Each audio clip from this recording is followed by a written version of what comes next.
Hello all of you little demons, Jules here for WhatCulture.com, and yes, you've read the title of this video. I'm back with another not list, aka an episode of These Things Suck, a video format where I, Jules, the crown jewels of WhatCulture.com, and my neck vein Jeremy take a whistle-stop tour around the video game industry, find things that really salt our rim, get so annoyed about it that we make a video for your pleasure, and I die a little inside. Fun, right? And today we're talking about horror video games. Now, making a horror video game, on paper at least, seems like it's the easiest thing going, right? I mean, all you've got to do is take a creepy location like an abandoned mansion or an eerie wood, slap more grime on it than even the UK underground charts can handle, and then thrust the player into the mix, while also making them about as useful in a boxing match as a pacifist with brittle bone disease. These are pretty much the basic building blocks of the horror genre. You've got location, you've got atmosphere, you've got a monster more scary than seeing your nan in the nude, all mixed together with some player depowerment. And it seems pretty easy to get this thing rolling, but unfortunately the horror video games that we're going to be detailing today are about as scary as a warm bloody bath. Yes, that's right, these titles went above and beyond when it came to terrible dialogue, monsters, gameplay, and of course, the very concept of horror itself. You'll be running for the hills, alright, but it will be away from these terrible video games. Let's take a look at them. As I'm Jules, this is WhatCulture.com, and these horror video games suck. So believe it or not, alongside Super Ghouls and Ghosts, Friday the 13th for the NES was my first ever horror video game experience, and while both titles shared a lot in common when it came to their aggressively challenging gameplay and ear-piercing audio tracks, there was one rather large difference that separated them forevermore, and that was that Friday the 13th for the NES was utter garbage.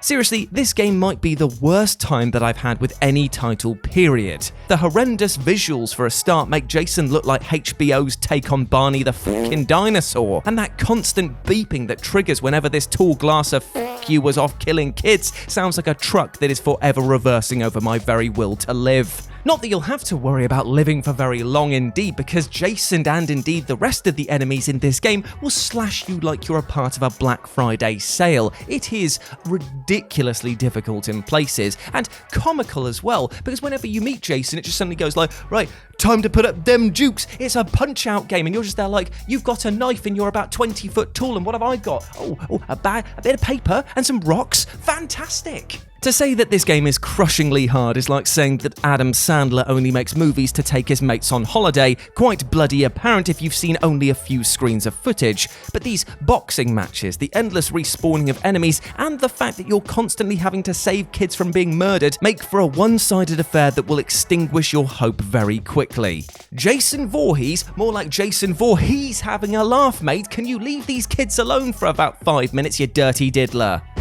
If there is one thing that you can say about the Dead Island franchise outside of what the hell were you thinking with this special edition bust, I mean, that is creepy on so many levels, my friend, is that the original game and whatever is left of the sequel, we're being told that it's coming, my friends, that we're being assured that it's definitely coming out, is that they were fun games. Mixing together a healthy dose of explosive brain matter and one-line patter to make a comedy horror title rivaling the likes of Dead Rising. But escape from Dead Island though? Well, let me put it this way. If I were locked in a room with Hitler, a copy of the game, a gun, and 2 bullets, I would force Hitler to play this game because it is that bad, and I would shoot anyone who tried to stop me. The premise here is that everything that you thought you knew about Dead Island, you know, the horror, the tension, the actual fun, has all been stripped away, and in its place, you have a cel-shaded game that admittedly looks the business, but fails to deliver any of it with its lukewarm gameplay. The controls feel like playing with tepid cat sick, both sticky and slippery at the same time. Don't ask me how I know that. And the level design and enemy programming feels like it's been lifted from an asset flip game. Hell, they haven't even been lifted correctly, as the amount of goddamn game-breaking bugs on show here is offensive. Time and time again you can glitch out and have to replay the sections over and over, and trust me, one time is bad enough.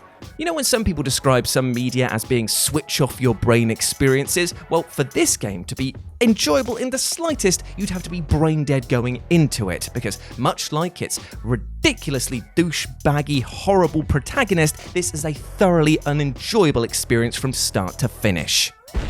Walking Dead TV series was just one of those shows where it was doing so much right that it was hard to see how it could go wrong. For years, all people could talk about were the Rick Grimes, the walkers, the fact that season 2 wasn't enjoyable in the slightest, and yet we just persevered through it, and it did get better afterwards. Basically, it was the perfect zombie show, and the video games attached to it also seemed to follow suit. The exceptional Telltale series proved above all else that choose-your-own-adventure titles still held relevancy in the modern age. No Man's Land proved to be a rather enjoyable turn-based strategy game, and Saints and Sinners was a brutally visceral VR experience that turned my stomach for all the right reasons. Yet, much like everybody's favourite zombie from the aforementioned Season 2, there have been some utter fat floaters in the series that look to sully the good waters of the IP, namely Survival Instincts and the ungodly abomination that was Overkill's The Walking Dead.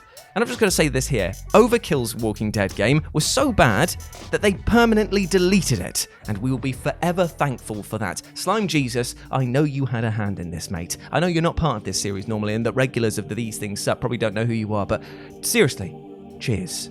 But Beelzeblob, who is another character from the Choose Your Own Adventure series, this guy right here, he made the other game.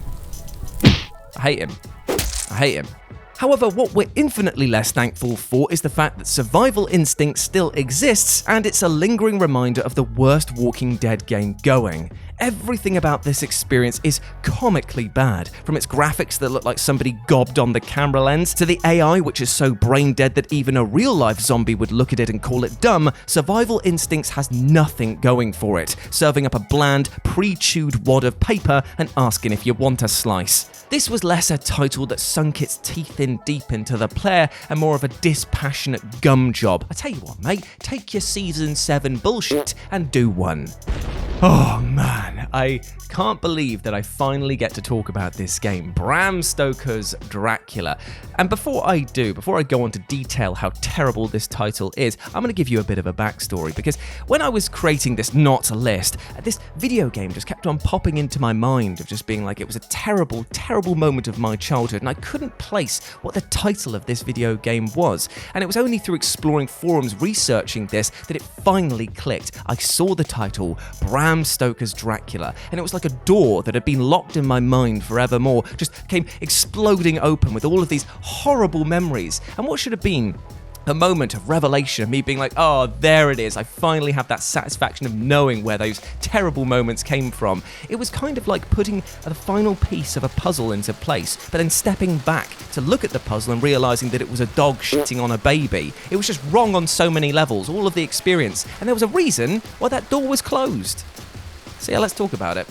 Despite marketing itself as a horror title, the Sega CD version that I remember playing was a side-scrolling beat-em-up, and nothing quite destroys the slow-building fear of the Dracula legend quite like toe-punting a fucking crow out of the sky. It's quite unclear how Jonathan Harker picked up these kung fu skills, but by God are they coming in handy, allowing him to decapitate and brutalize monsters. Hell, the man can even punch a ghost to death. Tell me again why I'm meant to be afraid for this man's safety. He's making Simon Belmont look like a fucking bellend. Still, the enjoyment does wear as thin as NHS spending pretty quickly due to the fact that the response time, animation, level layout, and music all grate the very soul of the player. The music especially is utterly craptacular. It's like somebody took a microphone with the highest gain setting, chucked it inside Barry White's washing machine and put it on high spin. It is ear-bleedingly awful. And those animations, chef's kiss, they're just terrible. It's like, oh god, I'd love to see what Harvester would look like with even less of a budget. This game is less bleh and more ugh.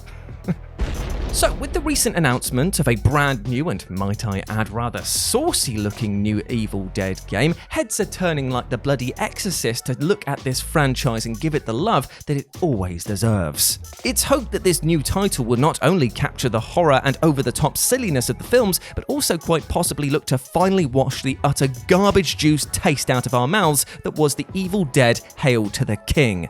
because that game was absolute dirty dick. Arriving way too late in the day for its Resident Evil control scheme to be cute, Hail to the King quickly became the court jester laughingstock of the genre thanks to its abysmal visuals and equally grubby gameplay. So whereas most horror titles will use combat in their video games to teach them that, well, resistance is futile, or about item management to make sure that you know that you can't kill every single enemy on screen, for some reason, Hail to the King took the exact opposite route. It made you feel like an utter badass, and that was a big problem. Because while giving you multiple weapons from the off, when it comes to actually using them, you realise that there's no dodging mechanic, and most of the enemies pop out of the ground right in front of you, so you're basically going to have the same fight over and over, namely standing still and mashing the buttons until your fingers bleed before the game decides that one of you has had enough and the victor remains standing. And making matters worse is that most enemies drop health, meaning that the tension of said fight is just removed entirely, as now you just healed up all of the damage you've lost. And combat isn't the only brown note of this title either, as the puzzles are so offensively simple that you have to wonder whether they were only included to try and pad out the runtime further. All of this combines to make an experience that is just slow and grinding and about as fun to sit through as a fucking car crash. In fact, the only redeeming feature of this title is the fact that there's a dedicated one-liner button which will see Ash spout off some smarmy dialogue. Yo. Uh-oh, clean up aisle 5. And if I am being brutally honest, every single video game going forward needs this button. It's just so brilliant to use, but unfortunately, it is the title's one saving grace. Hail to the King? More like hail to the goddamn chimp. Whew, and there we go, my friends. Those were These Horror Video Games Suck. I hope that you enjoyed that, and please let me know what you thought about it down in the comment section below. As always, I've been Jules. You can go follow me over on Twitter at RetroJ, or you can swing by Live and Let's Dice, where I do all of my Warhammer battle reports, my streaming outside of work, and it'd be great to see you over there, my friends. But before I go, I just want to say one thing. As you might have noticed throughout this series, I'm not actually as angry as I pertain to be in these. It's all hyperbolic stuff, you know. I'm actually not, I don't enjoy being angry in the slightest. It's not a pleasant emotion to hang on to, and I hope and encourage you to do the same, to let go of anger wherever possible, to forgive yourself for mistakes that you've made in the past, and also try and forgive people who have wronged you. Empathy will see you win out so much greater in the long run. But before I go, I just want to say as well, treat yourself with love and respect, because you goddamn well deserve it. You're a massive ledge. Now go out there and utterly smash it. As always, I've been Jules. You have been awesome. Never forget that. I'll speak to you soon. Peace.